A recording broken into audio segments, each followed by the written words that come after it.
The military transport rolled into Fort Hawkins with a mechanical groan and a cloud of Texas dust. Heat pressed down like an anvil on the sprawling training grounds, where the dry winds carried whispers of past wars. As the vehicle's doors swung open, Lieutenant Mackenzie M. Reynolds stepped out, her boots meeting the scorched earth with quiet certainty.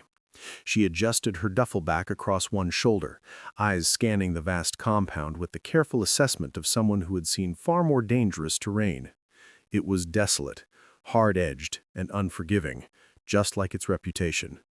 Every step she took across the gravel courtyard seemed to echo in the stillness. Up ahead, a formation of soldiers was finishing morning drills, their movements precise and synchronized, their eyes turned, one by one, drawn not by her stride, but by the simple, shocking fact of her presence. She was the only woman among them.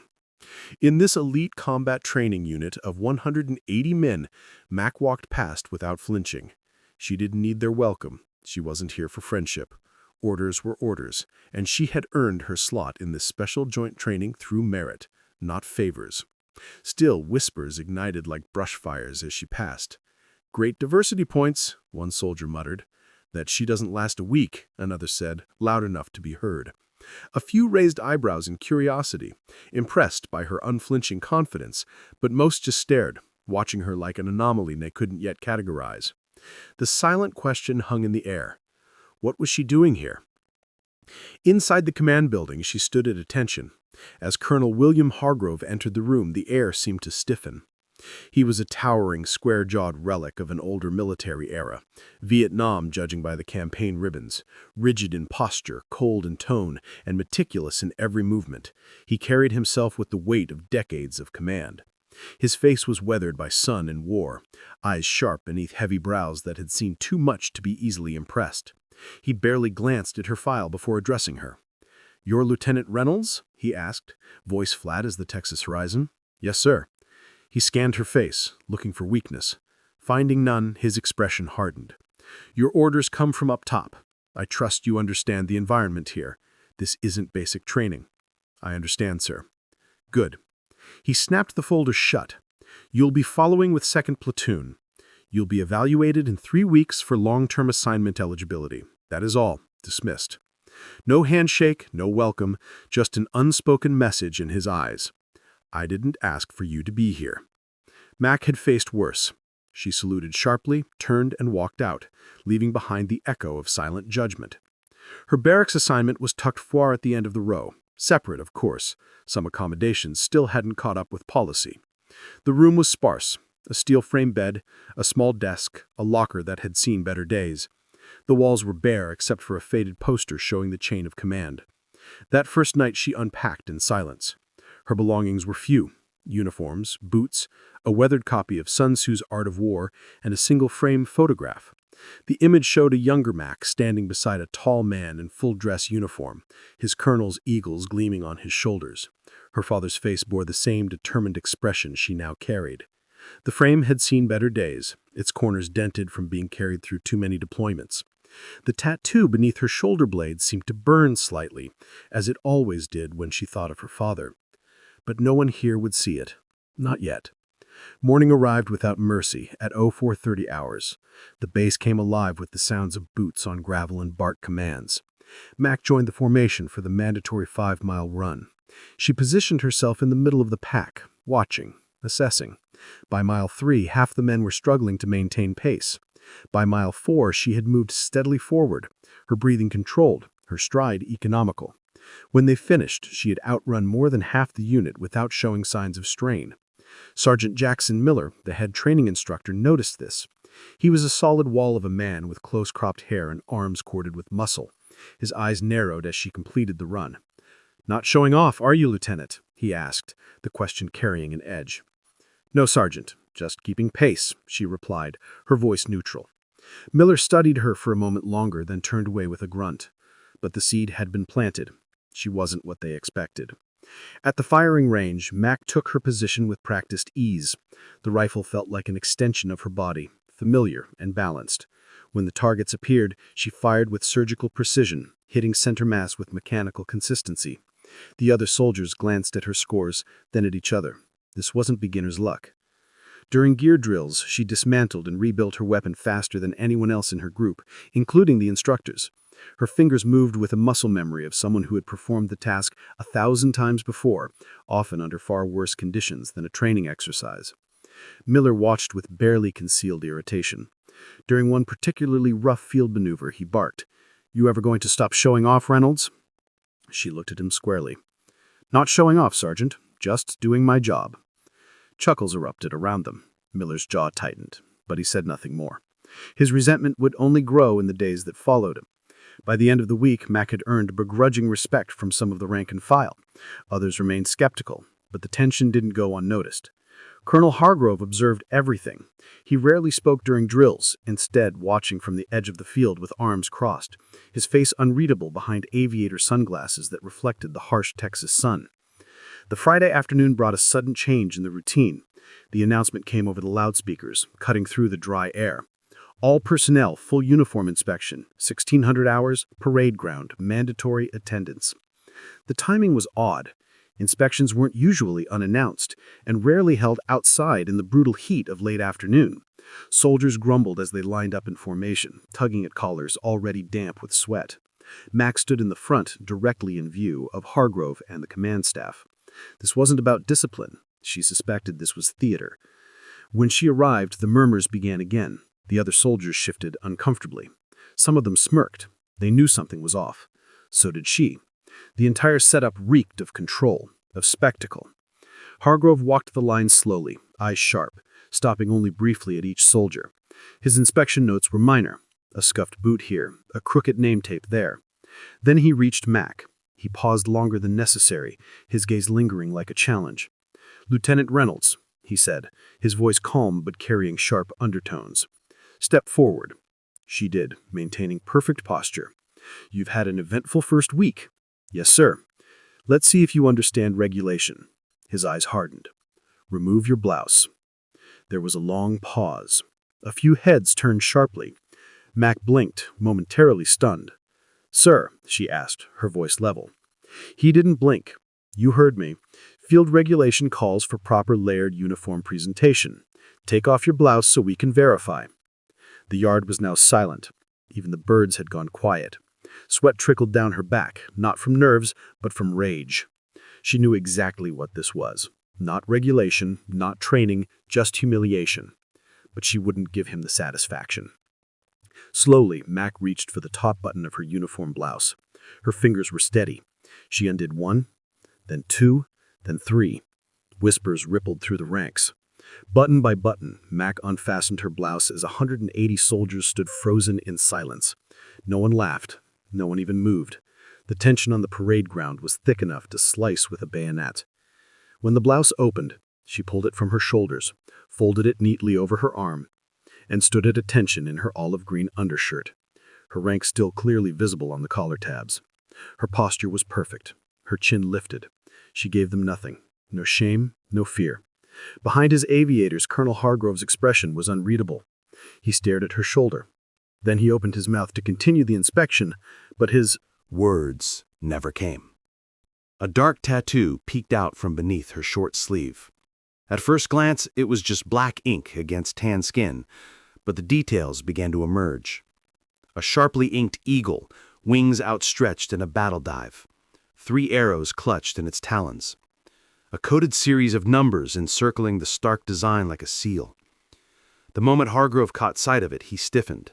His mouth closed, and a hushed murmur rolled across the formation. "Wait, is that—" someone whispered. Another voice, low and cautious, replied, "That's the mark of Nighthawk."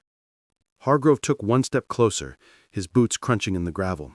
His face, now visible without the glasses, had turned pale. His eyes locked on the tattoo, not with curiosity, but with something dangerously close to fear. He knew what it meant. So did a handful of the older NCOs in the back ranks. Nighthawk wasn't a legend. It was a classified ghost unit. Special operations operatives trained in deep recon, urban warfare, survival under zero support, and silent extraction. The missions never made the news. Many weren't even debriefed. Those who made it through Nighthawk training rarely spoke of it.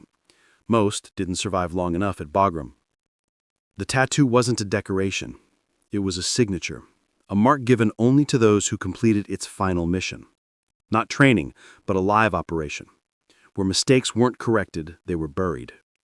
Hargrove knew because years ago, during his desk job at Pentagon West, he'd signed a denial letter to transfer someone into Lighthawk, a male captain. That was the last time he heard of the unit. But now, standing before him, a female lieutenant bore the tattoo silently. And that changed everything. He turned toward the rest of the unit, suddenly aware of every watching eye. The silence had deepened. No one cracked a joke, no one dared. The same soldiers who'd rolled their eyes at her arrival now stood stiffly, uncertain. Hargrove cleared his throat. "Inspection dismissed," he said, voice lower than usual. No one moved. Then he added louder, "You're all dismissed. Return to your assignments." The soldiers broke formation, whispering, side-glancing, many throwing looks back at Mac as she silently refastened her blouse and slung it over her shoulder. Hargrove turned to leave, but paused. "Reynolds, with me." He didn't wait for a reply.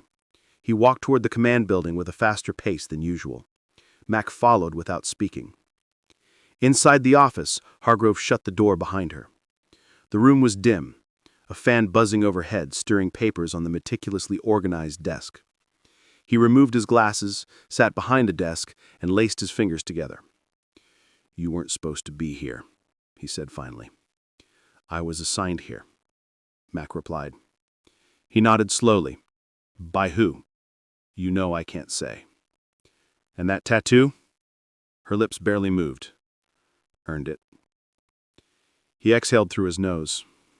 "I've read about Nighthawk enough to know what kind of hell you had to go through." He paused. "You could have just said something." Mac's eyes didn't waver. "You didn't ask." Hargrove stared at her a moment longer, then leaned back in his chair. "Do you know what kind of storm you've stirred up here?" "I didn't stir it," she replied calmly. "You did." His face hardened. But even in his glare there was something else, a flicker of respect he didn't want to admit. "You're dismissed," he muttered. She nodded once, then left. Outside, the atmosphere had changed. Miller no longer smirked when she walked by. A few younger soldiers gave subtle nods of respect. Others avoided her completely, unsure what to think. In the barracks, someone had cleaned up the chalked insult that had been scrawled on her door earlier that week. She said nothing about the tattoo. She didn't need to. Its presence had done more in a few seconds than months of training could have. Still, she kept her focus, ran harder, drilled longer, spoke less, but the whispers continued. Late one night, 2 soldiers sat near the fire pit, whispers, low as they watched her walk past. "I thought Nighthawk was disbanded." "It was, but she has the mark." "You think it's real?" "She didn't deny it, did she?" And when Mac disappeared into the shadows near the obstacle course, the only thing they were sure of was this. They were no longer watching someone trying to prove herself. They were watching someone who already had, and had chosen to keep quiet about it. That silence was louder than any speech. 2 days passed, but the silence didn't fade. Mac walked through camp with measured steps, her uniform crisp, her expression unreadable. The soldiers around her had shifted. They still watched her, but not with mockery. Now it was caution, some with awe, a few with quiet resentment. Sergeant Miller had gone noticeably quiet. He no longer barked at her during drills. Instead, he watched, hawk-eyed, waiting for something to slip. Colonel Hargrove hadn't spoken to her since the inspection, but something in him had changed. She could feel it like a man who'd seen a ghost and wasn't sure whether to salute or run. But the friction in the unit hadn't gone. It had only mutated. One afternoon after a field exercise, Mac entered the mess hall. A group of soldiers fell quiet as she passed. One whispered just loud enough to hear, "I thought she probably got that tattoo at a damn biker shop." The others chuckled. She ignored it, filled her tray, and sat alone facing the window. That evening, Hargrove called another assembly. No warning, no explanation, just full unit turnout, parade ground, Class 8 uniforms, 1,800 hours. This wasn't training protocol. Something else was coming. When the troops lined up in the burning twilight, the air felt heavy, like a storm on the edge of breaking. Mac arrived in her formal uniform, spotless, every button gleaming. Her cap was square, boots polished to a mirror shine. She stood dead center, row 2. Hargrove approached the front, clipboard in hand.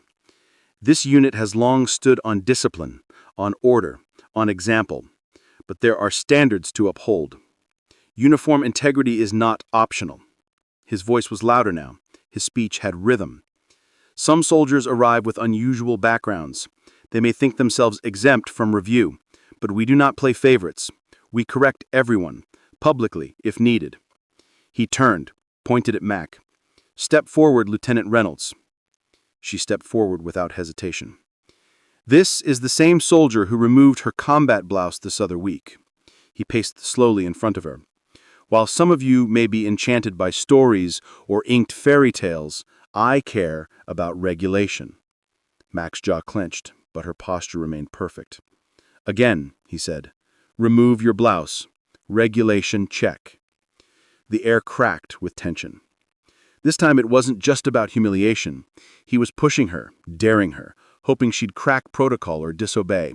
He wanted her to crack in front of everyone, but she didn't. Without a word, Mac unbuttoned the top of her Class A blouse. She removed it, revealing the regulation-issued undershirt beneath. Her tattoo sat squarely on her right shoulder, impossible to miss in the fading light. A ripple ran through the crowd. Even those who had mocked her fell silent. Hargrove stepped forward slowly. He stared at the tattoo again, as if trying to convince himself it wasn't real. "She wears a mark not listed in her file, a mark associated with the program that officially does not exist." Then something unexpected happened. From the back of the crowd, a voice cut through the stillness. "It exists." Every head turned. It was Master Sergeant Frank Thompson, the grizzled veteran who rarely spoke during assemblies. At 68, he was the oldest active-duty soldier on base, a living relic kept on as a trainer and advisor. His leathery face was a map of decades of service, from Vietnam to more recent conflicts. Hargrove blinked. "Excuse me?" Thompson walked forward. His own sleeves rolled just enough to reveal the top edge of the same eagle tattoo, though faded and scarred. "I saw that ink last in '93 in Mogadishu. We lost 7 men before that evac. One of them carried that bird on his shoulder. They got us out anyway." He looked directly at Mac. "She didn't steal that ink." The crowd murmured. Hargrove's composure slipped. "I didn't authorize this," he muttered. "No one authorizes Nighthawk," Thompson said. "That's the point." Hargrove took a step back. "Dismissed," he snapped. But it was too late. The damage had been done. Her blouse slowly, eyes forward. As she walked back to formation, the soldiers beside her didn't move. They didn't speak, but something had shifted permanently. Hargrove turned and marched off the field without another word. Back in her bunk that night, Max stared at the ceiling, arms crossed under her head. She didn't feel victorious. She felt tired. Exposing the tattoo was never her plan, but now it was out, and that meant things were only going to get harder because now everyone knew she wasn't ordinary. And not everyone likes a reminder that the world is full of people who've done the impossible and survived. By the next morning, the entire base buzzed with whispers. Word of Mac's tattoo had traveled faster than any official bulletin ever could. Not just that she had it, but that Thompson had confirmed it. The unit no longer debated if it was real. They debated what it meant. Mac woke early. She always did. She didn't need the alarm. She dressed without hurry, clipped her boots, tied her hair, and stepped outside into the rising heat. But now every quarter she walked felt like a spotlight. Where there was once doubt or scorn, now there was tension. Quiet nods replaced mocking glances. Some soldiers stepped aside when she passed. Others stared too long, unsure whether to salute or avoid eye contact entirely. Even Miller seemed rattled. He passed her near the armory, offered a stiff nod, but said nothing.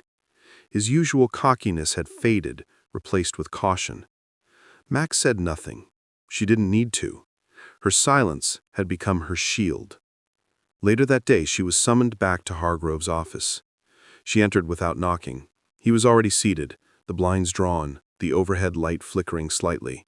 His desk, as always, was spotless. A single file folder sat between them. "Close the door," he said without looking up. She did. Hargrove exhaled. "I've been on the phone all night." She didn't respond. He continued. "I reached out to a few old names just to verify. You're not in any active registry under Nighthawk. There's no documentation, no transfer logs, no mission debriefs." "That's how it works," Max said simply. Hargrove finally met her gaze. "And you're telling me you ran off so black even top brass doesn't see your trail?" "I'm not telling you anything, sir," she said calmly, "because I'm not supposed to. You know that." A beat passed, then another. Hargrove sat back. "I didn't intend to humiliate you," he said, almost believable. "I intended to test your discipline." Mag didn't blink. "You tested something else." He smiled faintly, but it didn't reach his eyes. "You think I'm afraid of you?" "No," she said, pausing. "But you're afraid of what I represent." Hargrove stood and walked to the window, pulling the blinds open. Below, troops marched in rows, kicking up dust. "I built this unit with grit," he said. "No shortcuts, no politics, no handouts. You show up with invisible stripes and think that makes you better." "I never said I was better," Mac replied. "You did when you tried to make an example of me and failed." The silence that followed said more than either of them could. Then Hargrove turned, his voice colder. "You're not a ghost anymore, Reynolds. You're here, in my command. That tattoo might silence a few whispers, but it doesn't put you above orders." "I've never tried to be above anything, sir," she said calmly. "I've only tried to earn what I wear." Hargrove nodded slowly, fingers drumming on the file. "You'll stay in the unit, but I'll be watching. And so will they." She already knew. Outside, word had reached beyond the base. A military journalist, Marcus Wells, had shown up the next morning pretending he was doing a broad feature on elite training units. But he wasn't subtle. He lingered near Mac's unit. He asked questions that didn't fit the narrative. He watched her too closely. She ignored him, but not for long. That night, he cornered her outside the motor pool. "Lieutenant Reynolds," he said, "do you have a moment?" She didn't answer. "I've heard some remarkable stories. Some even say you were part of—" "I was never part of anything," she cut him off sharply. "Nothing worth printing." Wells smiled. "That's what makes it worth printing." She turned away. "Good night, Mr. Wells." He didn't follow. She walked away, heart steady but mind racing. If the story leaked, she would be exposed. She wasn't afraid for herself. She was afraid of what it could do to the program that built her, the people still in it, the ones still silent, still in the shadows. Later that week, during a combat simulation, Hargrove stood on the viewing platform, arms crossed, as usual. Miller was leading his fire team, Mac assigned a second in command. Midway through, things went wrong. The assault routes collapsed under enemy fire. Miller hesitated. Mac didn't. She reordered the team through a blind ridge, flanked the enemy team with flawless timing, and secured the hostages in under 7 minutes. The observers erupted in applause. Hargrove didn't clap, but he didn't look away either. When Mac emerged from the training field, covered in sweat and dirt, a few soldiers slapped her back. Others just stared. No one doubted her anymore. They didn't fully understand her, but they believed in her power. That was enough. That night, someone pinned a small note to her locker. It wasn't signed. "We believed you earned it, but now prove to us why they feared it." She didn't smile, but her fingers brushed the edge of her tattoo. It wasn't about fear, it was about earning silence and surviving what most couldn't speak of. By the end of the second week, the base had stopped pretending. Mac was no longer just another name on the roster. She had become a quiet legend, the story spreading like wildfire through barracks and break rooms across the motor pool and the range. But no one truly knew the full story until now. That evening, Hargrove summoned her again, this time without the usual clipped tone. The aide who delivered the message simply said, "Colonel wants a private word, just you." Inside his office, Hargrove looked tired, not defeated, but older somehow. "Sit," he said without formalities. Mac remained standing. He sighed. Look, I've been going over your personnel file for days, or what's left of it. It's like Swiss cheese. Redactions on top of redactions. Entire years just blank. That's not normal. She said nothing. I even called in a favor with Intel Group 7, asked about Nighthawk. They hung up after 5 seconds. That sounds about right, Mac replied. Hargrove leaned forward. What happened to you out there? She looked him in the eyes. You don't want to know. You're damn right I don't, he said, jaw tight. But I need to. You're now the focal point of this unit, whether I like it or not. Mac opened the side pouch of her uniform and placed a small sealed envelope on his desk. Hargrove hesitated. What is this? Authorization code. One-use access. Temporary clearance for 10 minutes. From General Montgomery. Hargrove's brows raised. The Montgomery? 4-star Joint Special Ops? She nodded. He opened the envelope slowly, reading the code written in careful black ink. Then he stood, walked to the secure computer terminal in the corner, and typed it in. What followed was 10 minutes of utter silence. Hargrove read the files, his face pale and increasingly drawn. One mission, Syria. Another, Venezuela. A name removed from every press record. Covert extractions, kill zone ratios, footage of enemy forces being wiped with surgical precision in the dead of night. No backup, no air support. And there, buried in the final page, a report signed off with only a code name. Stormbird. He looked back at her. That's you. Mac nodded once. Hargrove stood up, rubbing the back of his neck. Why the hell are you even here? You should be commanding Black Ops, not babysitting trainees. I asked to come here, she said. Hargrove blanked. Why? Because this is where the next leaders are made, and I want to see if any of them are worth it. Silence. I didn't intend to show off. I came here to test them. And myself. Hargrove sat back, now looking at her not as an outsider, but as something closer to an equal. You could have let the rumor fade. Instead, you stood your ground and let them see it. They needed to, she replied.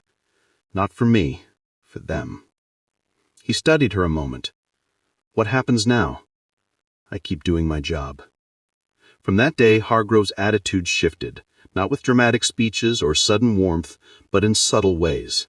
He called her by rank, invited her input during strategy sessions, assigned her to co-lead high-level drills. The soldiers noticed, and so did Miller. One afternoon after PT, Miller Approached her at the hydration station. I didn't believe it at first, he admitted, but I saw the footage. I asked around. Mac wiped sweat from her brow and said nothing. He swallowed. You led a unit of 6 into that compound. 60 enemies, 0 support. Everyone walked out alive. Not everyone, she said. One didn't make it. A pause. Why'd you come here, Reynolds? Really? She met his eyes. Because too many people forget that this uniform doesn't make you a warrior. You do. And some of these guys think barking loud makes them dangerous. Miller lowered his gaze. Yeah, some of them do. She walked away, leaving him to think about that. That weekend, Mac ran a voluntary night simulation. 35 soldiers signed up. She designed it to mimic real-world conditions, 0 light, unpredictable obstacles, psychological stressors. Most of them failed, but a few didn't. They pushed through, adapted, listened. When the drill ended, Mac called those 5 to the side. You want to be leaders? She asked. They nodded. Then stop asking permission to be excellent. Lead when no one's watching. It stuck. Within days, the base felt different. Drills ran smoother. Soldiers leaned on each other more. Even Hargrove started leaving early, something he hadn't done in years. But not everyone was happy. Marcus Wells, the journalist, kept pressing. He sent in a formal interview request, then an informal one, then a request through public affairs. She rejected them all. The last request came with a note. If you won't tell your story, someone else will. That night, she found her old Nighthawk coin in her bag, polished, heavy, and stamped with the words, We fight so others may speak freely. She held it in her palm for a long time. Then, with quiet resolve, she made a decision. The story wouldn't be told by strangers. If it had to come out, it would come from her. The next morning, Max stood in front of the unit's mission planning room, watching the young recruits struggle through a complex coordination drill. Their movements were off, their timing sloppy. She didn't yell orders. She let them fail. Then, quietly, she stepped in. "No one's in charge," she said, her voice calm but firm. "That's the problem." Miller nearby frowned. "We've got a squad leader." She looked directly at him. Leadership isn't the title, it's action. Orders mean nothing if you don't inspire trust. The recruits watched her closely. She reworked the maneuver in 10 minutes, assigning roles based on instinct, not rank. The second run was flawless. Hargrove watched from the doorway. He said nothing, but his jaw tightened. Not with frustration this time, but restraint. He was starting to see what she was doing, and maybe, just maybe, he didn't hate it. Later that day, Hargrove called her in. "You're training them better than most of my senior staff," he said. "I'm not training them. I'm making them believe in something again." He studied her. "I have an offer. It's unofficial, off the books." She didn't react. "A transfer. Quiet. Back to special operations. One of the Blackbird teams is looking for a field leader. You'd be back in the real game." Mac didn't hesitate. "No." Hargrove blinked. "Why?" She folded her hands. "Because I'm already in the real game. These soldiers, they'll be the future one day. Most of them just don't know what that takes yet." Hargrove leaned back, watching her in silence. She didn't flinch. After a few seconds, he nodded once, almost respectfully. "Then let's make it official," he said. The next week, Mac was assigned to lead Charlie Company, a group once known as the unit's underperformers, slackers, reassigned misfits. They quickly learned she wasn't going to let them coast. She trained them harder than any other platoon. Wake-ups at RO 400, drills in full gear, scenarios that mirrored real-world failures. No yelling, no threats, just relentless expectations. At first they pushed back, but she didn't back down. Then something shifted. One night during a storm, Charlie Company volunteered to stay out on the obstacle range to finish their course without being told. No one had ever done that before. By the third week, they had the fastest maneuvering time on base, cleanest armory inspection, tightest formation. They started calling themselves Shadow Company. They never said it out loud, but everyone knew where the name came from. Meanwhile, Marcus Wells published an article. It wasn't an expose. It was a question. Who was the quiet soldier reshaping Fort Hawkins? No name, no photo, just stories from unnamed sources, details about impossible drills, whispered references to a tattoo, and a powerful hint that someone from Nighthawk had surfaced again. The article went viral on military forums. Soldiers from other bases started requesting transfers to Fort Hawkins, but Mac kept her head down. The article never mentioned her name. That was all that mattered. Still, Hargrove called her in again. "You had nothing to do with that?" he asked. "No, you're not going to deny the truth in it, though, are you?" "No, sir." He sighed. "I'm not sure if I'm protecting you or if you're protecting us." Mac stood. "Does it matter?" He smirked. "Not anymore." Sergeant Miller finally approached her that weekend, not with sarcasm, not with spite, with humility. "I was wrong about you," he said. "At first, I thought you were here to make noise. Now I see you were here to clean up the static." She gave a small nod. "Takes time to see clearly." He asked her something no one else had. Was it worth it? All the black ops, the secrecy, the pain? Mac didn't answer right away. Then she said, "Only if it helps someone else avoid the worst of it." Miller looked at her with quiet respect. "You've already done that." By the end of the month, Charlie Company led every category on the base. Hargrove promoted 2 of Mac's trainees early. One of them had never passed a fitness test before she arrived. And then came the inspection. General Robert Montgomery, a 3-star and former mentor to Hargrove, arrived unannounced for a full inspection of Fort Hawkins. Troops scrambled, pressure skyrocketed. But Mac wasn't nervous. She gathered Charlie company and ran drills as if it were any other day. When the general toured the range, he stopped to observe one of her sessions. He watched as she corrected a recruit, not with yelling, but with precision. Afterwards, he turned to Hargrove. "Where'd you get her?" he asked. Hargrove smirked. "She got herself here." The general nodded. "Smartest thing you never did." Hargrove didn't argue. The next morning, Mac found a note in her inbox. Unsigned, official letterhead. Initiate recommendation. Lieutenant Mackenzie Reynolds. Officer candidacy. Full support. Discretion advised. She stared at it for a long time, then folded it and put it away. It wasn't time yet. Too many soldiers still needed a storm to follow.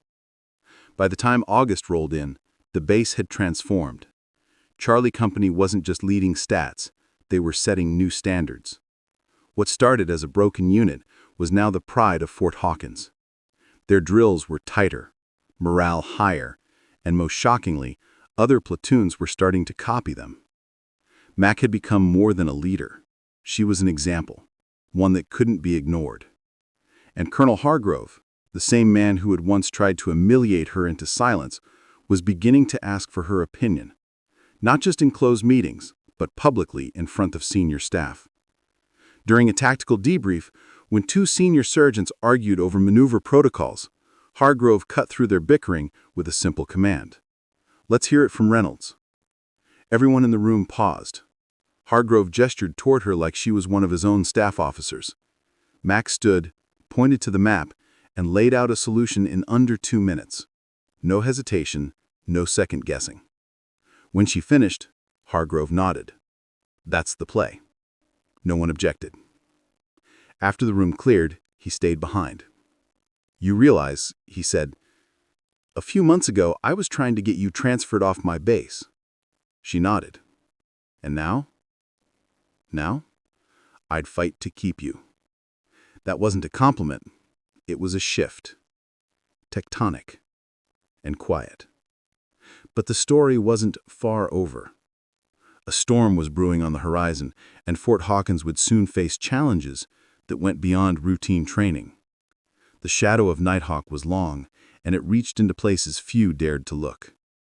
As Mackenzie Reynolds made her way across the base that evening, watching the sun sink behind the distant mountains, she knew one thing for certain.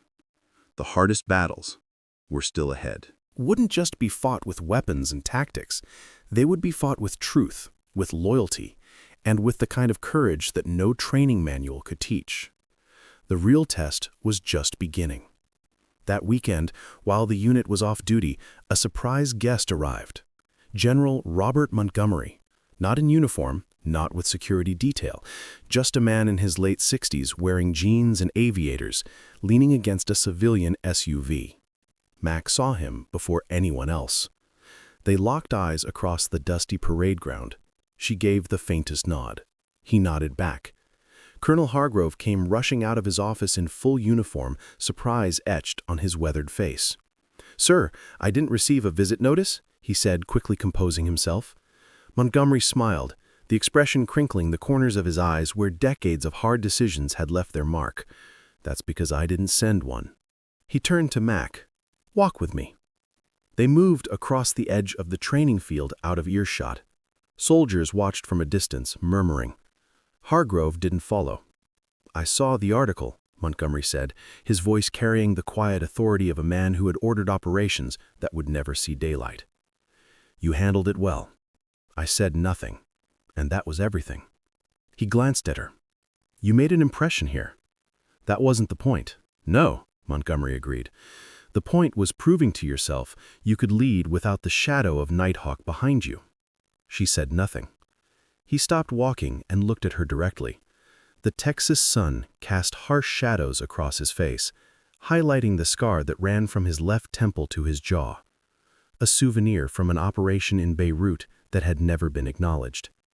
"You succeeded." She looked away toward Charlie Company's empty formation square, still marked with the precision footprints of yesterday's drill. They're not ready yet. They'll never be if you stay too long. Montgomery's voice softened. Great leaders don't create followers, they create other leaders. She sighed. You want me to leave? I want you to grow. He handed her a small sealed packet. Inside, a new assignment offer, temporary command at Fort Liberty to train a new elite unit modeled after her work at Fort Hawkins. A stepping stone to officer candidacy. Full authority. Blank slate. I don't want to give you orders, Montgomery added. I want you to choose. She closed the envelope but didn't answer. That night, Max sat by the edge of the obstacle course. It was dark. Wind stirred the dust. She stared at the stars, her tattoo hidden under her sleeve but pulsing in her memory. Footsteps approached. Sergeant Muller sat beside her. They're saying you're leaving? She didn't respond. He sighed. We'll be all right, but it won't be the same. She finally looked at him. That's the point. It's not supposed to be. He chuckled. Guess we'll have to earn our own thunder. You already have, she said softly. From the shadows, a few of her Charlie Company soldiers appeared, standing quietly in a loose half-circle. They didn't say goodbye, just stood with her like they always had. She stood, nodded once to each of them, then walked back to the barracks. But as Mac prepared for what might come next, another development was unfolding beyond the borders of Fort Hawkins. The next morning, Master Sergeant Thompson approached her after breakfast, his weathered face grave. Got a minute, Lieutenant?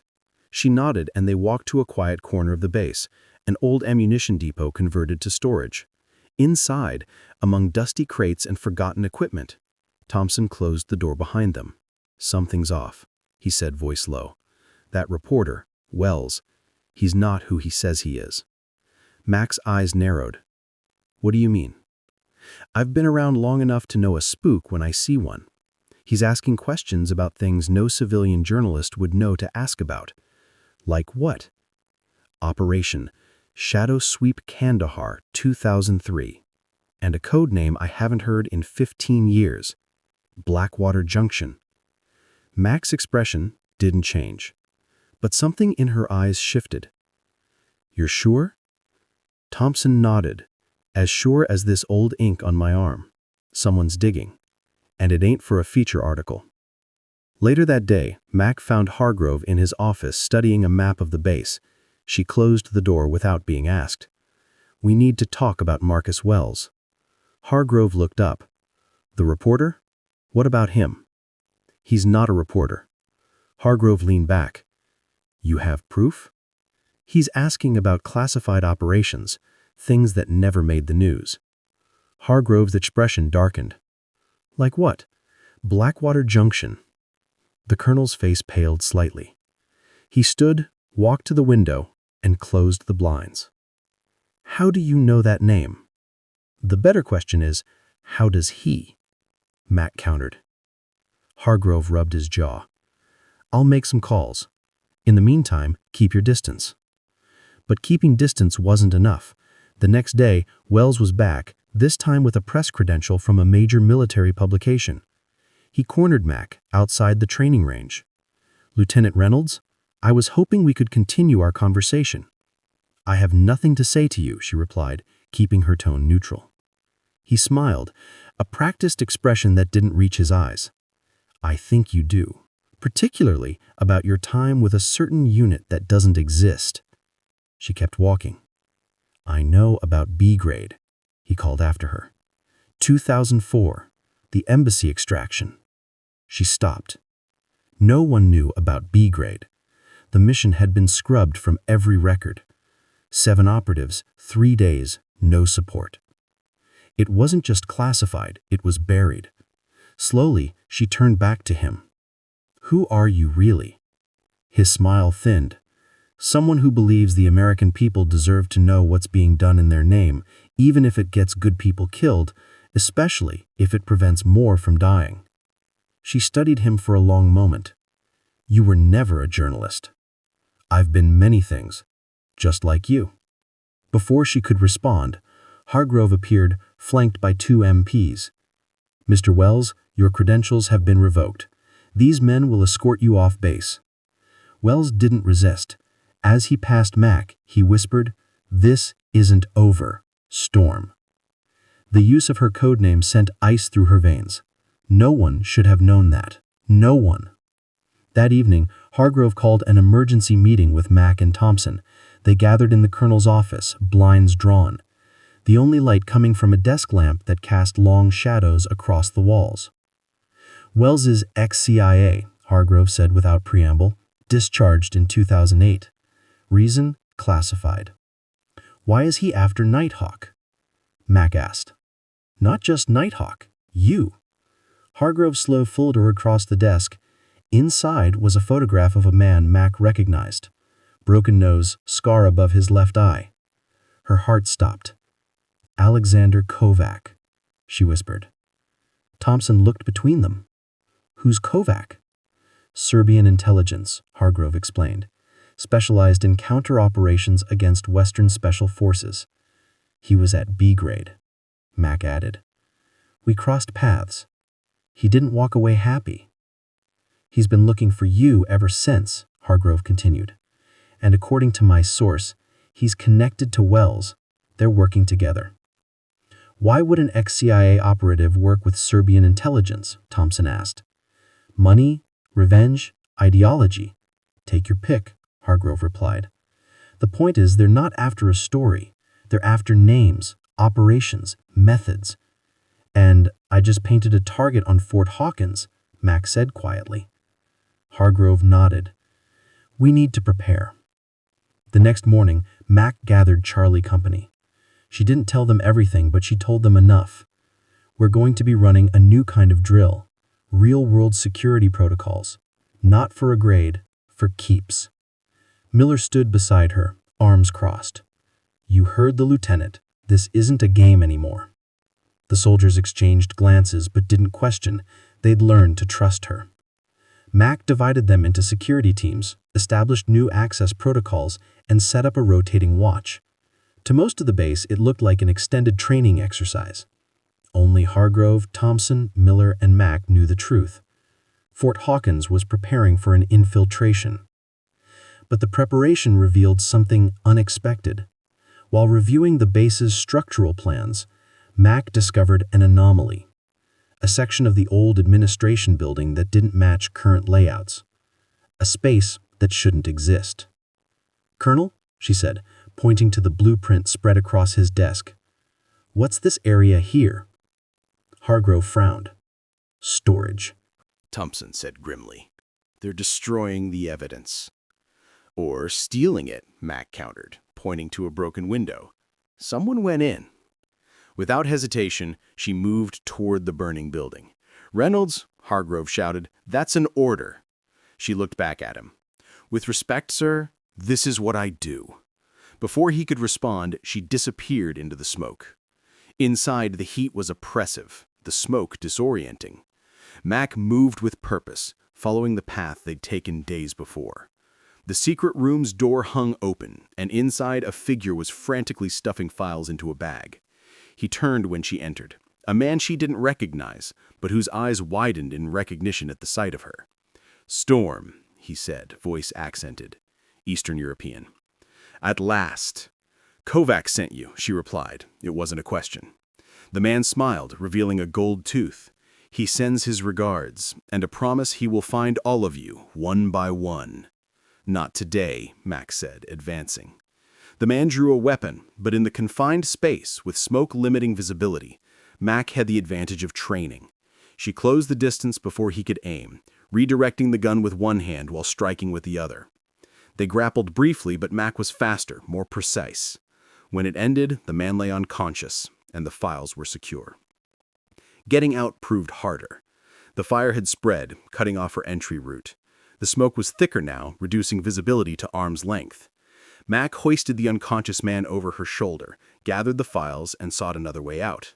She found it in a forgotten maintenance corridor, barely wide enough to squeeze through with her burden. The air was slightly clearer here, offering precious oxygen as she pushed forward.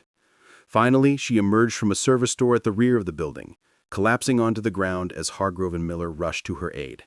"You disobeyed a direct order," Hargrove said, but there was no anger in his voice. "Wouldn't be the first time," she managed between coughs. The aftermath was complicated. The captured intruders were turned over to military intelligence. The fire was contained, but much of the archived material was damaged or destroyed. What Mac had saved, including the list of connected programs and several key operational files, was secured in Hargrove's safe. Wells refused to talk, maintaining that he was a journalist protecting his sources. The others were more forthcoming under interrogation. They confirmed what Mac had suspected. Alexander Covert was hunting Nighthawk operatives using Wells' investigation as cover. "Why?" Hargrove asked during a debriefing the next day. "Belgrade," Mac replied.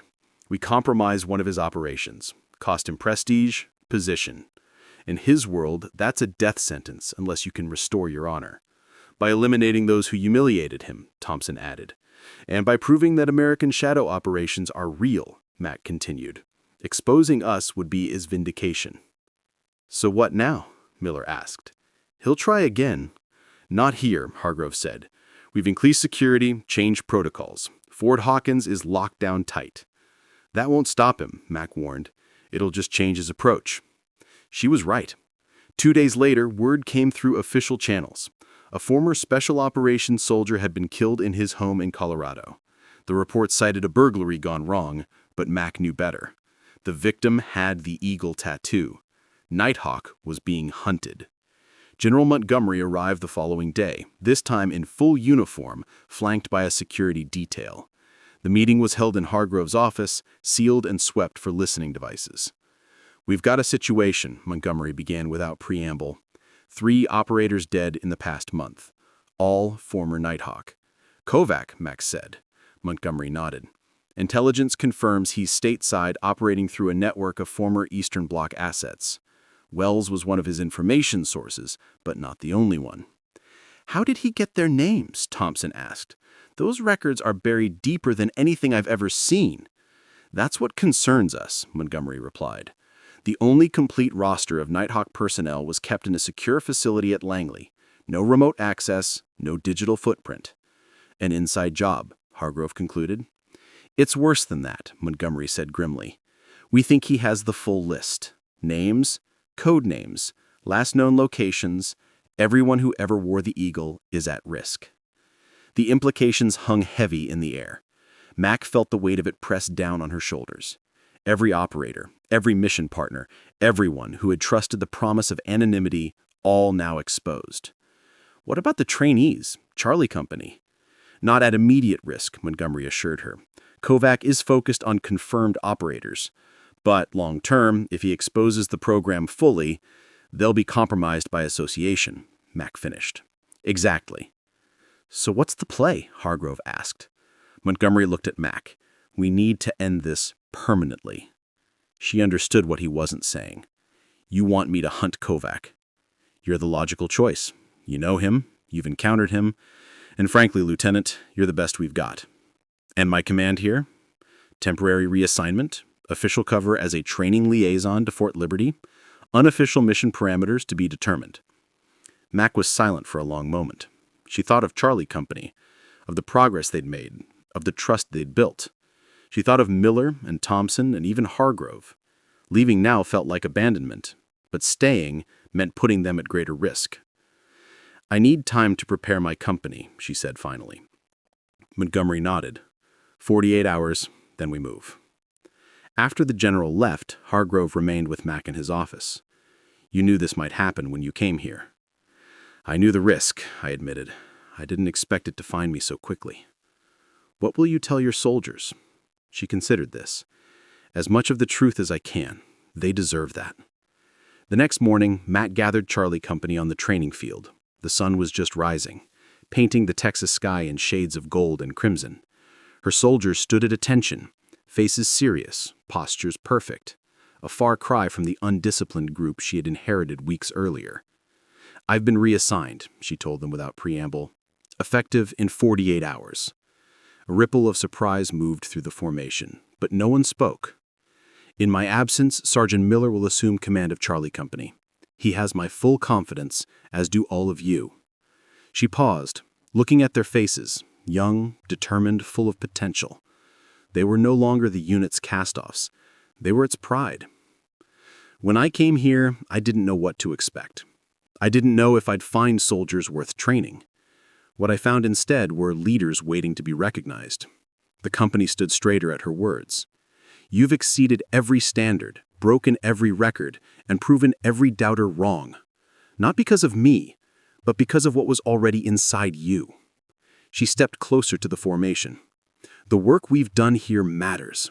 It matters more than most of you will ever know. There are shadows in this world, threats that never make the headlines, battles fought with no witnesses. Someone has to stand in those shadows. Someone has to fight those battles. Understanding dawned on their faces. They had guessed some of it already. The midnight drills, the infiltration tactics, the emphasis on deniable operations. I can't tell you where I'm going or what I'll be doing, but I can tell you this. What you've learned here isn't just about being better soldiers. It's about being the shield that others never see, the sword that leaves no trace. Miller stepped forward, called the company to attention. They snapped to with parade ground precision. Lieutenant Reynolds, he said formally, Charlie Company is yours. They saluted as one, a perfect synchronized movement that spoke volumes about how far they had come. Mac returned the salute, her face composed, but her eyes revealing a depth of emotion she rarely displayed. Carry on. Cry on. The rest of the day was a blur of preparation. Mac briefed Miller on everything he would need to know to continue Charlie Company's training. She reviewed security protocols with Hargrove. She even spent an hour with Thompson listening to his stories of shadow hunters and the operations that history had forgotten. You know, the old sergeant said, I never thought, Thompson said grimly. They're destroying the evidence. Or stealing it, Mac countered, pointing to a broken window. Someone went in. Without hesitation, she moved toward the burning building. Reynolds, Hargrove shouted. That's an order. She looked back at him. With respect, sir, this is what I do. Before he could respond, she disappeared into the smoke. Inside, the heat was oppressive, the smoke disorienting.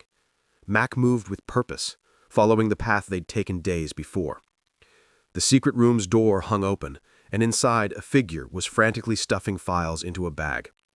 He turned when she entered, a man she didn't recognize, but whose eyes widened in recognition at the sight of her.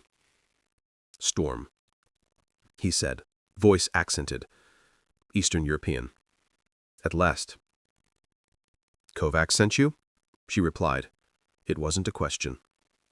The man smiled, revealing a gold tooth. He sends his regards, and they promise he will find all of you, one by one. Not today, Max said, advancing. The man drew a weapon, but in the confined space with smoke limiting visibility, Mac had the advantage of training. She closed the distance before he could aim, redirecting the gun with one hand while striking with the other. They grappled briefly, but Mac was faster, more precise. When it ended, the man lay unconscious, and the files were secure. Getting out proved harder. The fire had spread, cutting off her entry route. The smoke was thicker now, reducing visibility to arm's length. Mac hoisted the unconscious man over her shoulder, gathered the files, and sought another way out. She found it in a forgotten maintenance corridor, barely wide enough to squeeze through with her burden. The air was slightly clearer here, offering precious oxygen as she pushed forward. Finally, she emerged from a service door at the rear of the building, collapsing onto the ground as Hargrove and Miller rushed to her aid. You disobeyed a direct order, Hargrove said, but there was no anger in his voice. Wouldn't be the first time, she managed between coughs. The aftermath was complicated. The captured intruders were turned over to military intelligence. The fire was contained, but much of the archived material was damaged or destroyed. What Mac had saved, including the list of connected programs and several key operational files, was secured in Hargrove's safe. Wells refused to talk, maintaining that he was a journalist protecting his sources. The others were more forthcoming under interrogation.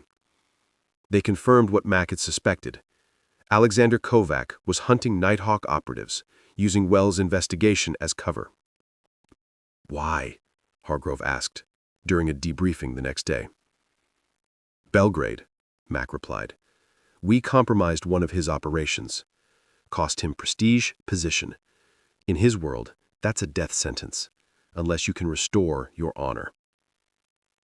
By eliminating those who humiliated him, Thompson added, and by proving that American shadow operations are real, Mac continued. Exposing us would be his vindication.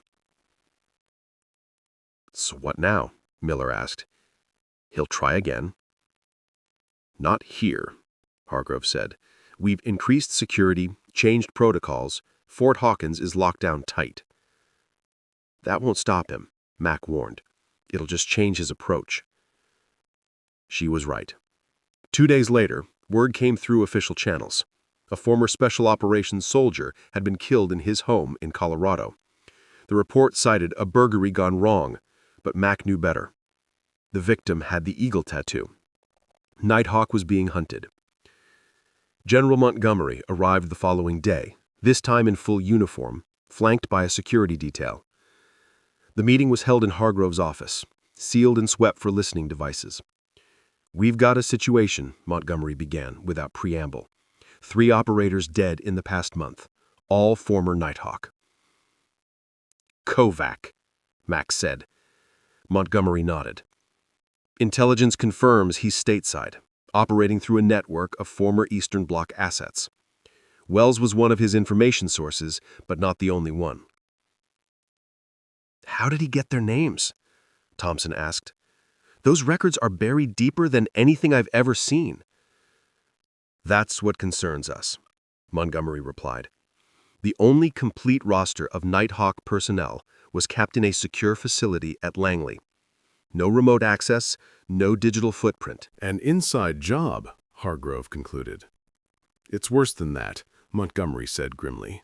We think he has the full list. Names, code names, last known locations.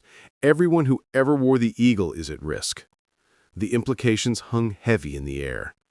Mac felt the weight of it pressed down on her shoulders. Every operator, every mission partner, everyone who had trusted the promise of anonymity, all now exposed. What about the trainees? She asked. Charlie Company?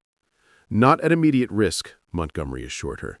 Kovac is focused on confirmed operators, but long-term, if he exposes the program fully, they'll be compromised by association, Mac finished. Exactly. So what's the play? Hargrove asked. Montgomery looked at Mac. We need to end this permanently. She understood what he wasn't saying. You want me to hunt Kovac. You're the logical choice. You know him. You've encountered him. And frankly, Lieutenant, you're the best we've got. And my command here? Temporary reassignment. Official cover as a training liaison to Fort Liberty. Unofficial mission parameters to be determined. Mac was silent for a long moment. She thought of Charlie Company, of the progress they'd made, of the trust they'd built. She thought of Miller and Thompson, and even Hargrove. Leaving now felt like abandonment, but staying meant putting them at greater risk. I need time to prepare my company, she said finally. Montgomery nodded. 48 hours, then we move. After the general left, Hargrove remained with Mac in his office. You knew this might happen when you came here. I knew the risk, she admitted. I didn't expect it to find me so quickly. What will you tell your soldiers? She considered this. As much of the truth as I can. They deserve that. The next morning, Mac gathered Charlie Company on the training field. The sun was just rising, painting the Texas sky in shades of gold and crimson. Her soldiers stood at attention, faces serious, postures perfect, a far cry from the undisciplined group she'd inherited weeks earlier. I've been reassigned, she told them without preamble, effective in 48 hours. A ripple of surprise moved through the formation, but no one spoke. In my absence, Sergeant Miller will assume command of Charlie Company. He has my full confidence, as do all of you. She paused, looking at their faces, young, determined, full of potential. They were no longer the unit's cast-offs. They were its pride. When I came here, I didn't know what to expect. I didn't know if I'd find soldiers worth training.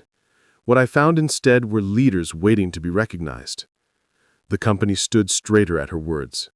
You've exceeded every standard, broken every record, and proven every doubter wrong, not because of me, but because of what was already inside you. She stepped closer to the formation. The work we've done here matters. It matters more than most of you will ever know. There are shadows in this world, threats that never make the headlines, battles fought with no witnesses. Someone has to stand in those shadows. Someone has to fight those battles. Understanding dawned on their faces. They had guessed some of it already. The midnight drills, the infiltration tactics, the emphasis on deniable operations. I can't tell you where I'm going or what I'll be doing, but I can tell you this. What you've learned here isn't just about being better soldiers. It's about being the shield that others never see, the sword that leaves no trace. Miller stepped forward, called the company to attention. They snapped to with parade ground precision. Lieutenant Reynolds, he said formally, Charlie Company is yours. They saluted as one, a perfect, synchronized movement that spoke volumes about how far they had come. Mac returned the salute, her face composed, but her eyes revealing a depth of emotion she rarely displayed. Carry on. Carry on, she said simply.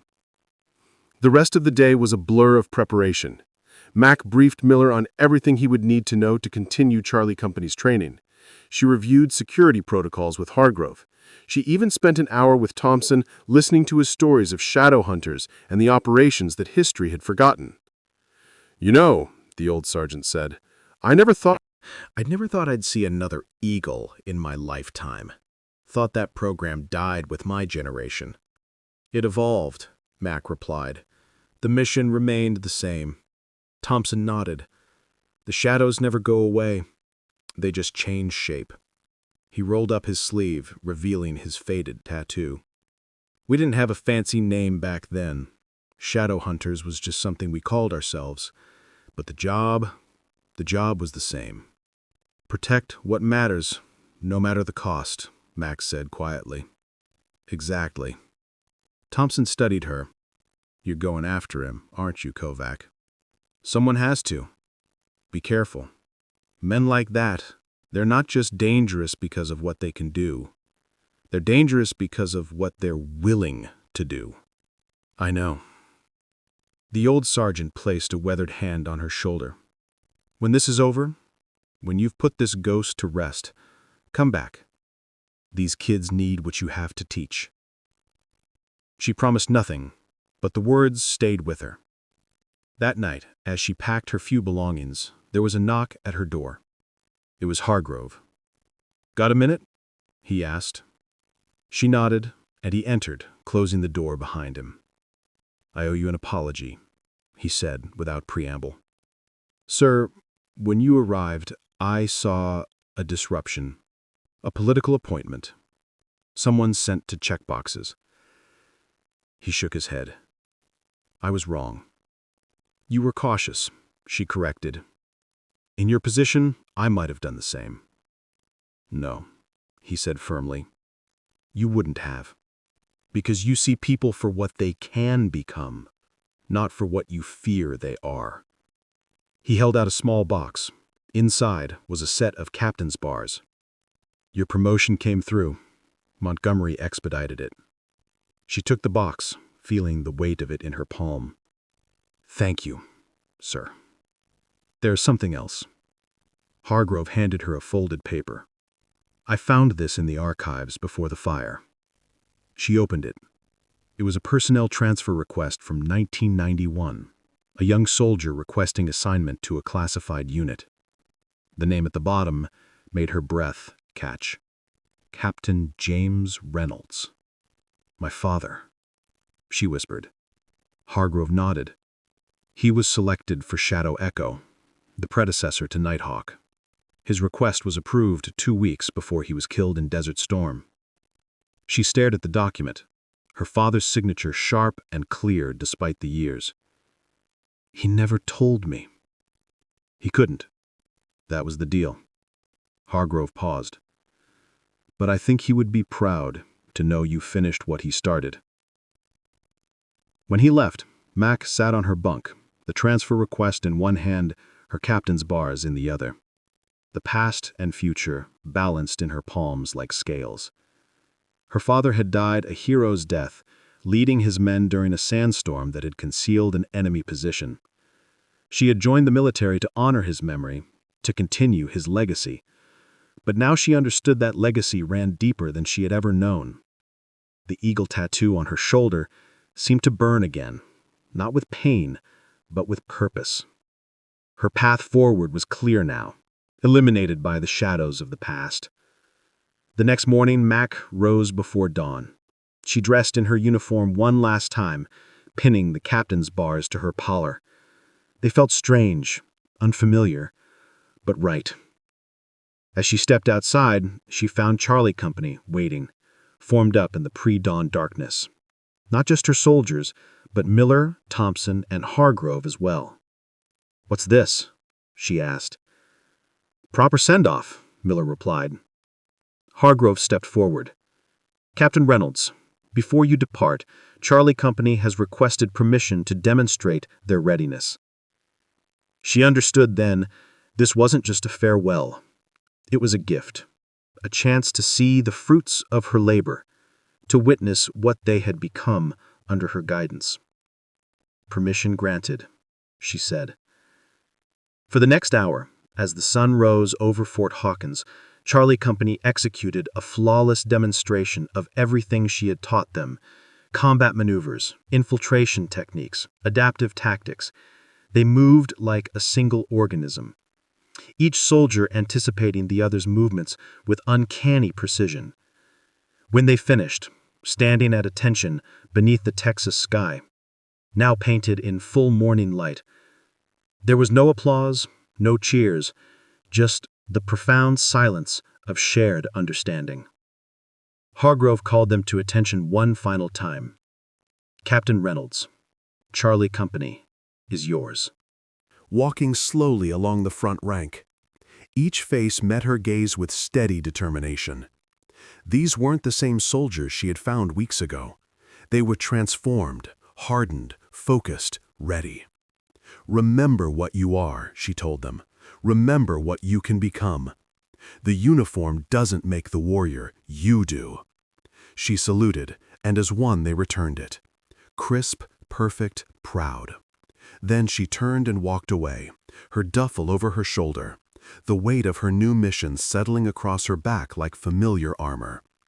Fort Hawkins fell behind her, but she carried it with her in her memories, in her purpose, in the knowledge that she had left something valuable behind. Not just soldiers, but leaders. Not just a unit, but a legacy. As her transport pulled away, dust billowing in its wake, M. Reynolds looked to the horizon. Somewhere out there, Alexander Kovac was hunting her brothers and sisters in arms. Somewhere out there, the shadows were deepening. It was time to step back into the darkness. Time to become Stormbird once more. But this time, she wouldn't be fighting alone. This time, she carried the strength of Charlie Company with her. Not just in tactics or technique, but in the renewed sense of purpose they had helped her rediscover. The eagle soared again, wings spread wide against the coming storm. Fort Liberty sprawled across the North Carolina landscape like a city unto itself. Its training grounds bordered by dense pine forest that muffled the sounds of war games and weapons fire. Unlike the harsh, exposed terrain of Fort Hawkins, this place offered shadows within shadows, perfect for the kind of training Captain Mackenzie Reynolds had been tasked to implement. 3 weeks had passed since she'd left Texas. 3 weeks of preparation, of planning, of hunting. The search for Alexander Kovac had yielded little. The Serbian operative had gone to ground, leaving behind only the bodies of 2 more Night Hawk veterans, one in Montana, another in Virginia. Each killing methodical, professional, designed to look like an accident or random crime. Each victim bearing the eagle tattoo that marked them as targets. Max's new command was housed in a remote section of Fort Liberty, designated simply as Training Area 17. No official name, no unit designation on any public record, Just a collection of buildings, a specialized obstacle course, and 50 carefully selected soldiers pulled from various branches of service. They arrived knowing only that they had been chosen for advanced specialized training. Most came eagerly, ambitious for the career advancement such selection usually promised. None understood what they were really being prepared for. On their first day, Max stood before them in a simple training uniform. No insignia except her captain's bars. The soldiers were arranged in formation, diverse in background, but uniform in their confusion and anticipation. "My name is Captain Reynolds," she began, voice carrying across the quiet parade crowd. "You've been told you're here for advanced training. That's partially true." She paced slowly before them, studying faces, postures, eyes. "What you haven't been told is that this program has no name. It appears on no official record. If you succeed here, your achievements will never be acknowledged publicly. If you fail, your careers will continue elsewhere with no mark against you." Murmurs rippled through the ranks. This wasn't standard military protocol. "You are here because someone, an instructor, a commander, a teammate, saw something in you. Not just skill, not just an intelligence. They saw adaptability, resilience, the capacity to operate beyond the boundaries of conventional warfare." She stopped pacing, faced them directly. "I'm not here to make you better soldiers. I'm here to make you something else entirely." Over the following days, Mac implemented a training regimen unlike anything the recruits had experienced. Dawn to dusk physical conditioning was just the foundation. Beyond that came specialized skills: lockpicking, surveillance detection, improvised weapons, identity concealment. Techniques that belonged more to the realm of espionage than conventional military operations. Some questioned it. Legacy. They would use that obsession against him. "He's been hunting us," Mac explained to the assembled team. "Now we reverse the dynamic. We hunt him." The plan was audacious, but built on solid intelligence. They would create a false narrative. Rumors of a reunion of former special operations personnel, including several known Nighthawk operators. The gathering would be held at an isolated training facility in the Appalachian Mountains, ostensibly for a private security contractor's annual retreat. "Kovac won't be able to resist," Argro predicted. "Too many targets in one place." "But we'll be ready," Mac added. "Every approach covered, every contingency planned for." "What if he doesn't come himself?" one of the new trainees asked. "What if he sends more mercenaries?" "Then we capture them, turn them, and use them to find him," Miller replied. The preparation was meticulous. The mountain facility, actually a long-abandoned FEMA training center, was wired with surveillance equipment, motion sensors, and carefully concealed defensive positions.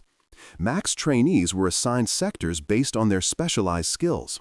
Charlie Company soldiers paired with them provided the benefit of their cohesive unit training. Hargrove, despite Montgomery's objections, insisted on being present. "I'm the one he wants," the colonel argued. "I need to be there." "As bait," Montgomery countered, "as necessary." The general relented, but with conditions. Hargrove would remain in the command center, surrounded by security, not exposed on the perimeter. 3 days before the operation, as final preparations were underway, Mac found herself alone on the facility's observation deck, staring out at the mist-shrouded mountains. The tattoo on her shoulder seemed to burn with anticipation. Footsteps approached behind her. "Thompson, thought I might find you here," the old sergeant said, joining her at the railing.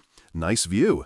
Reminds me of a place we had in Laos. Off the books, of course." She smiled faintly. "Of course." They stood in companionable silence for a moment. "You know," Thompson said finally, "I've seen a lot of operators come and go, a lot of programs rise and fall. Shadow Hunters, Black Echo, Nighthawk." He glanced at her. "What makes them last isn't the funding or the mission parameters or even the success rate. What then? Legacy. The knowledge that what you built will outlive you." He rolled up his sleeve, revealing his faded tattoo. "That's what this really means. Not what we did, but what we passed on." Matt considered this, and if that legacy is threatened, Then you protect it, not just for yourself, but for everyone who will come after. Thompson's weathered face creased in a smile, which is exactly what you're doing. The night before the operation, the facility hummed with controlled tension. Teams checked and rechecked equipment, communications protocols were verified, defensive positions secured. Everything was in place. In the command center, Matt conducted a final briefing with the team leaders. Remember, Kovac is not just experienced, he's trained in our methods. He'll be looking for patterns, for weaknesses, for the approaches we typically secure. She pointed to the facility schematic. So, we give him something unexpected. Defensive positions that seem obvious, but are actually decoys. Communication channels that appear secure, but are monitored. We let him think he's outsmarting us. While we're actually tracking his every move, Miller finished. Exactly. As the leaders dispersed to their teams, Hargrove approached Mac. One final thing, he said, handing her a small box. Found this in the old Shadowhunters archive before it was destroyed. Inside was a tarnished silver coin, similar to the Nighthawk token she carried, but older. Its eagle design more stylized. Beneath it lay a folded slip of paper bearing a simple message. For the quiet warriors, may your shadows never fade. A Shadowhunters token, Hargrove explained. Thompson thought you should have it. Tradition. She closed her hand around it, feeling the weight of history in her palm. Thank you. Dawn broke clear and cold over the mountains. The facility appeared quiet, minimally staffed, just as the cover story. Exceptional, brilliant tactician, natural leader. But there was something wrong with him. A coldness. He enjoyed the killing scenarios too much. You reported him? I tried to have him removed from the program. His superiors refused. Said he was too valuable. Hargrove looked up, his eyes haunted. 6 months later, I heard he'd been assigned to a Yugoslav Special Operations Unit. A year after that, rumors came back about atrocities, villages in Kosovo, dissidents who disappeared. And you felt responsible, Matt concluded. I helped create him, taught him techniques that made him more efficient at what he already was. The revelation changed the calculus. This wasn't just about Nighthawk. It was about Hargrove, about a shared history that had festered for decades. He's using you, Mac realized. The attacks on Nighthawk operators, they're a message to you. He's destroying what you helped build. Because I tried to destroy him, Hargrove agreed. And now he's back to finish what he started. They spent hours reviewing what they knew, trying to predict Kovac's next move. If his vendetta was truly against Hargrove and what he represented, then the attacks would continue, expanding to include anyone connected to the Colonel's legacy. Fort Hawkins, Mac said suddenly. Charlie Company. Hargrove's face paled. You think he'd target trainees? I think he'd target anything you value, anything that carries your influence forward. She stood. Decision made. We need to warn them. But the warning came too late. That evening, as they were finalizing security protocols, Montgomery burst into the room, his face grim. There's been an incident at Fort Hawkins, an explosion at the barracks. Mac felt her heart stop. Casualties? 3 injured, no fatalities. The targeted building was empty. Charlie Company was on a night exercise. Miller, Mac said. Is he? Sergeant Miller is fine. He's the one who ordered the night exercise. Changed the schedule at the last minute. Relief washed over her, followed immediately by renewed resolve. He knew. Somehow, he knew they were coming. There's more, Montgomery continued. Security cameras caught images of the suspects.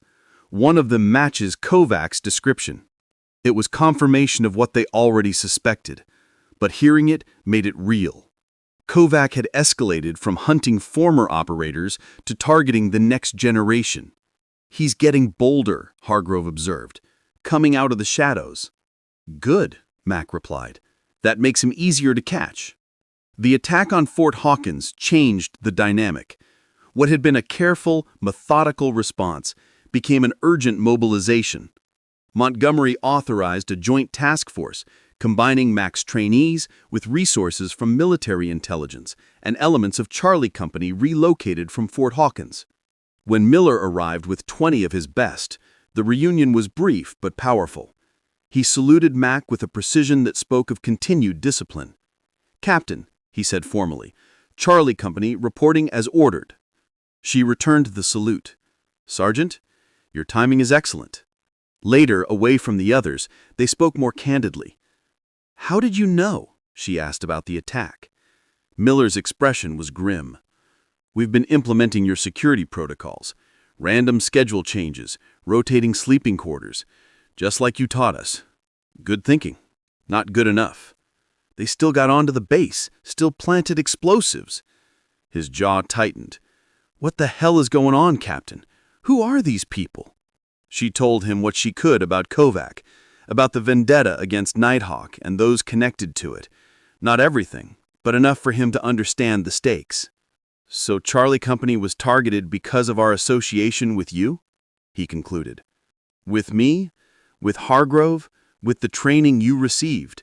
She met his gaze directly. "I'm sorry, Miller. I brought this to your doorstep. With respect, ma'am, we walked through that door willingly." His voice carried the conviction of a man who had found his purpose. "The question now is, how do we end this?" The answer came in the form of a strategy session that combined the experience of Hargrove, the tactical expertise of Mac, and the fresh perspectives of Miller and the new trainees. With practiced silence, using the terrain for cover, avoiding the likely observation points.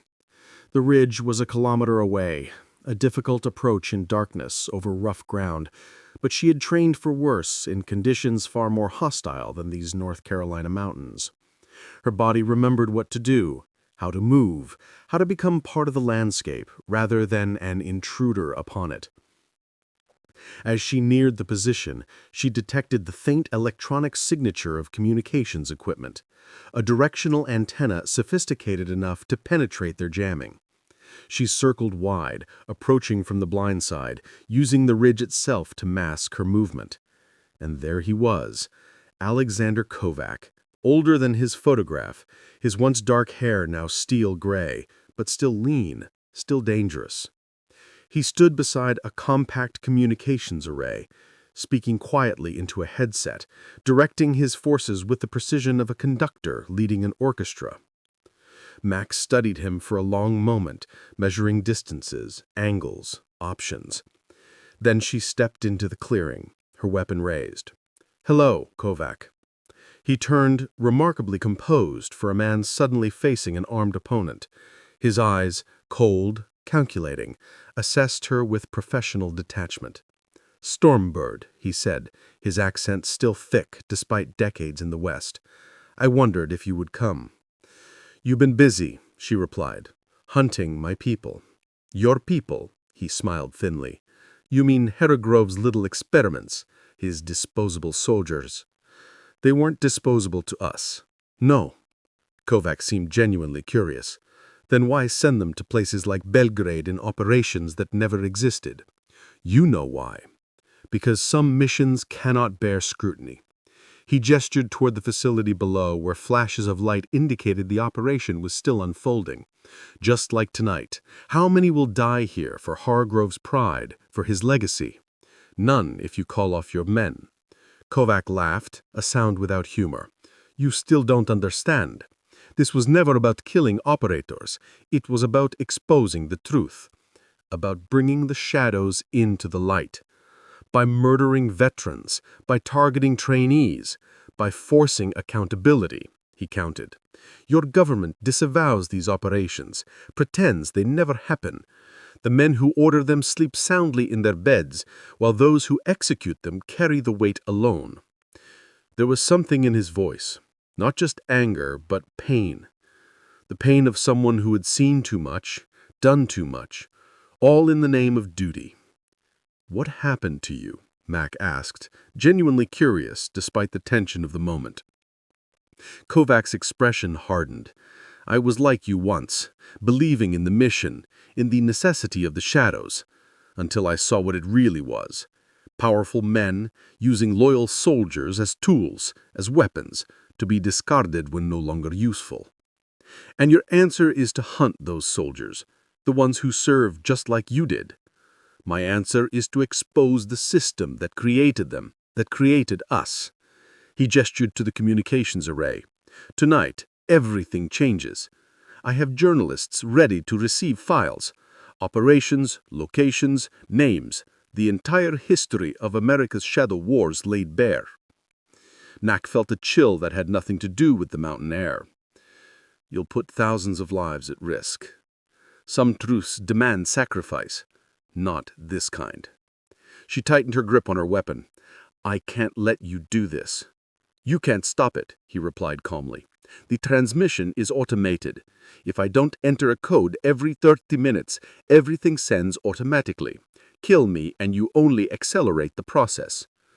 It was a clever failsafe, and Mac knew he was telling the truth. She could see it in his eyes, the satisfaction of a man who had planned for every contingency. But not quite everyone. I'm not going to kill you, Kovac. She lowered her weapon slightly. I'm going to show you something. Slowly, deliberately, she rolled up her sleeve, revealing her tattoo, the eagle of Nighthawk, stark against her skin. You know what this means, what it costs to earn it. A mark of ownership, he said dismissively. Hargrove's brand on his attack dogs. No, she took a step closer. A symbol of choice. We chose the shadows.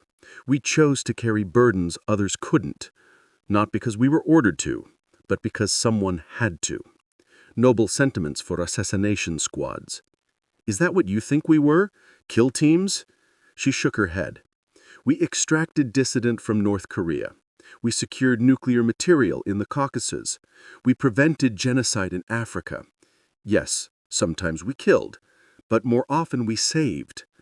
Kovac's expression wavered just slightly. Convenient justifications. Truth. She reached into her pocket and withdrew the 2 coins, her Nighthawk token and the older Shadow Hunter's medallion. Do you know what these really represent? Not programs, not operations. Legacy.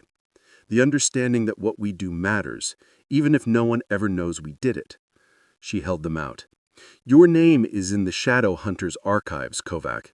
You were one of us, once, before something changed you. His eyes fixed on the coins, recognition flickering across his features. Where did you get that? From the men you've been hunting. The ones who carried the same burden you did. She took another step closer. Whatever happened to you, whatever turned you against your own, it doesn't have to end this way. For a moment, just a moment, something like doubt crossed his face. Then his expression hardened again. It's too late, he said. The system is corrupt. It needs to be exposed, whatever the cost. And the cost will be paid by the operators in the field, the ones like us, not by the politicians, not by the generals, just the soldiers. Kovac hesitated, conflict visible in his eyes. Some prices must be paid. I agree, Max said quietly, but not by the wrong people. A sound from behind. Twig napping! Kovac reacted instantly, reaching for a weapon concealed at his back. Mac moved faster, tackling him just as a shot rang out. They tumbled to the ground, Mac twisting to absorb the impact. More shots, a brief exchange of fire in the darkness. Then silence. Mac rolled to her feet, weapon ready, scanning for threats. A figure emerged from the trees. Miller, his rifle at low ready. Captain, he called. You all right? Fine, she replied, turning back to Kovac. The Serbian lay on his side, blood spreading across his jacket. The bullet had caught him in the shoulder. Serious, but not immediately life-threatening. Who fired first? Not us, Miller assured him. One of his men. We tracked him up here after you left. Kovac coughed, grimacing in pain. It doesn't matter. The countdown continues. 15 minutes until the files transmit. Mac knelt beside him. Tell me how to stop it. Why should I? Because deep down you know this isn't about justice. It's about pain. Your pain. She held his gaze. I understand that better than you think. But this will only create more victims. Kovac's breathing was becoming labored, shock setting in. His eyes, once cold with purpose, now held uncertainty. The men you've killed, Mac continued, they were like you, carrying the same weight, fighting the same battles within themselves. They served a corrupt system, he insisted, but the conviction was fading from his voice. They served their country just like you served yours before you lost faith. Something broke in his expression then, a crack in the armor of certainty he had built around himself. The code, he said finally, 61983, the year we trained together, Hargrove and I. Mac nodded to Miller, who moved quickly to the communications array. Moments later he called back. It's done, and transmission canceled. Kovac closed his eyes, decades of tension seeming to drain from his body. You would write about you, he said softly. Who was Hargrove? When he trained us, he said the best operators weren't the ones who followed orders blindly. They were the ones who understood why the orders mattered. A ghost of a smile touched his lips. I forgot that part. As medical personnel arrived to treat Kovac's wound, Max stood surveying the ridge line, the facility below, the mountains beyond. The operation was winding down. Kovac's men surrendering once they realized their leader had been captured. Miller approached, his expression somber. We found the leak. Junior communications officer had been feeding Kovac information for weeks. Why? Money, he claims. But I think there's more to it than that. Mac nodded. There was always more to it. The shadows bred their own kind of supernova. Darkness, their own temptations and compromises. What happens now? Miller asked. To all of this? He gestured vaguely, encompassing the facility, the operation, the programs they represented. That's not for us to decide, she replied. We do the work. Others determine its place in history. Seems unfair. It's the nature of shadows, Miller. They exist because of light, but they're defined by what they conceal. He considered this. And you're okay with that? With no recognition, no acknowledgement? She touched the place where her tattoo lay beneath her uniform. The recognition that matters is here. The acknowledgement comes from those who understand what it costs. As dawn broke over the mountains, casting long shadows across the facility, Max stood with Hargrove, Montgomery, and Thompson on the observation deck. Below, teams were securing equipment, processing prisoners, dismantling the operation with the same efficiency with which they had constructed it. Kovac will recover, Montgomery reported. He'll face charges, of course, but given the classified nature of his actions, it'll be handled quietly. And his files? Hargrove asked. Contained. His network identified and dismantled. So it's over, Thompson said, though his tone suggested a question rather than a statement. This chapter is, Mac replied. But the story continues. She looked out at the training areas, where her operators and Charlie Company soldiers were already gathering, comparing notes, forming the bonds that would define their future operations. These weren't just trainees anymore. They were the next generation of shadow warriors, carrying forward a legacy they might never fully understand, but would honor with their service. What about you, Captain? Montgomery asked. Ready for your next assignment? She considered the question. Fort Liberty had been meant as a temporary posting, a staging ground for the hunt for Kovac. That mission was complete. But something else had taken root here. Something worth nurturing. I'd like to stay, she said. Continue what we've started. Montgomery nodded, unsurprised. I thought you might. The paperwork's already drawn up. Training Area 17 is yours, officially. No name, no designation, just a blank space on the map where we build the future. Fitting, Hargrove commented. The best work happens in the spaces between. As the others departed, Mac remained on the deck, watching the mountains gradually emerge from the morning mist. She thought of Charlie Company, of the trainees who would follow them, of the missions that would never make headlines, but would shape the world nonetheless. She thought of her father, who had almost walked this path before fate intervened. Of Thompson, carrying the legacy of shadow hunters. Of Hargrove, whose difficult choices had created the foundation upon which she now built. The tattoo on her shoulder no longer burned. Instead, it felt like a touchstone, a connection to something larger than herself, a lineage of quiet warriors who had chosen the harder path, the unseen road, the thankless task. From her pocket, she withdrew the 2 coins, Nighthawk and Shadow Hunters. Different symbols, different eras, same purpose. She held them for a moment, feeling their weight, their history. Then she returned them to her pocket, close to her heart, where they belonged. Below, Miller was organizing the soldiers for the day's debriefing. He caught her eye, saluted. She returned it, a simple gesture that carried the weight of shared understanding. This was her legacy now, not just what she had done in the shadows, but what she would build there.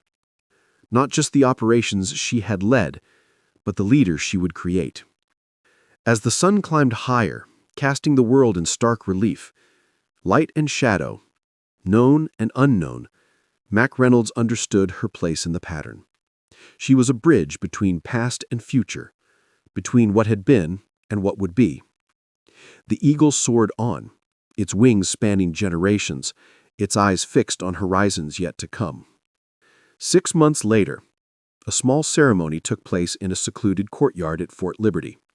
No press, no public announcement, just a gathering of those who needed to be there.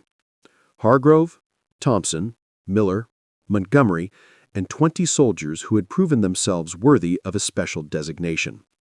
Mac stood before them, her captain's bars now replaced by the gold oak leaf of a major.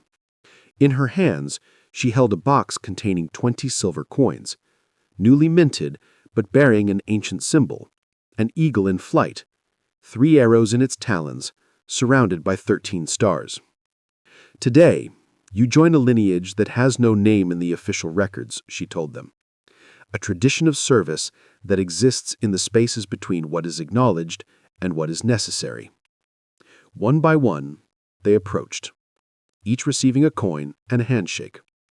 No speeches, no certificates, just the silent exchange of symbol and commitment.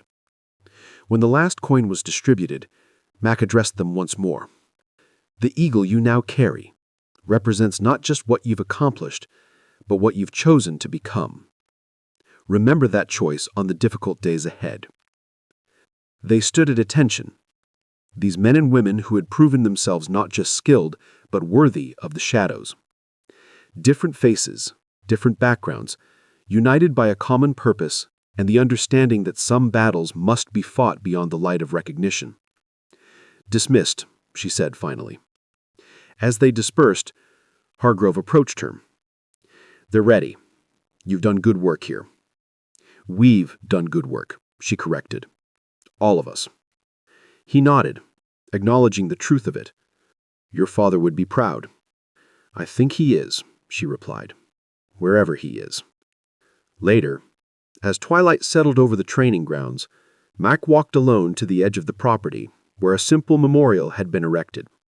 Not an official monument, just a stone marker bearing the eagle symbol and the words, "For those who served in silence, your shadows will never fade." She placed her hand on the cool stone, feeling the connection to all who had come before, the named and the unnamed, the acknowledged and the forgotten, the visible and the hidden. From her pocket, she withdrew the 2 coins, Nighthawk and Shadow Hunters. Different symbols, different eras, same purpose. She held them for a moment, feeling their weight, their history. Then she returned them to her pocket, close to her heart, where they belonged. Below, Miller was organizing the soldiers for the day's debriefing. He caught her eye, saluted. She returned it, a simple gesture that carried the weight of shared understanding. This was her legacy now, not just what she had done in the shadows, but what she would build there.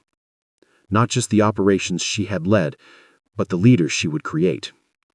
As the sun climbed higher, casting the world in stark relief, light and shadow, known and unknown, Mac Reynolds understood her place in the pattern.